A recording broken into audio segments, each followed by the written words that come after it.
जनतेचा. नमस्कार, शिवनेरी माझामध्ये आपलं स्वागत. सध्या आपण आहोत ओतूरच्या जुन्या बसस्टँड परिसरात. तुम्ही पाहू शकता, गेल्या अनेक दिवसांपासून सुरू असलेल्या पावसामुळे संपूर्ण परिसरात मोठ्या प्रमाणात पाणी साचलं आहे. ग्रामीण रुग्णालयाकडे जाणारा मुख्य रस्ताही पूर्णपणे पाण्याखाली गेला आहे. या रस्त्यावरून दररोज रुग्ण, ज्येष्ठ नागरिक, महिला आणि अनेक गावकरी ये-जा करतात. पण आज त्यांना पाण्यातूनच मार्ग काढावा लागत आहे. रुग्णवाहिकांनाही या रस्त्यावरून जाताना अडचणी येत आहेत. आपत्कालीन परिस्थितीत ही बाब अत्यंत गंभीर ठरू शकते.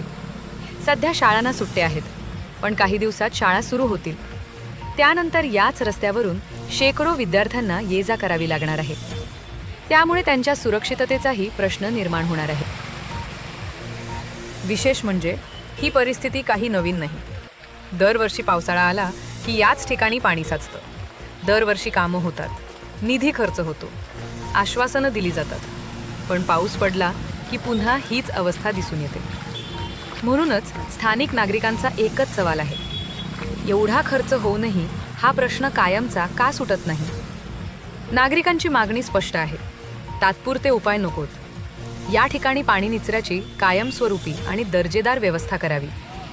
संबंधित प्रशासन, ग्रामपंचायत आणि लोकप्रतिनिधींनी तातडीने लक्ष देऊन हा प्रश्न मार्गी लावावा.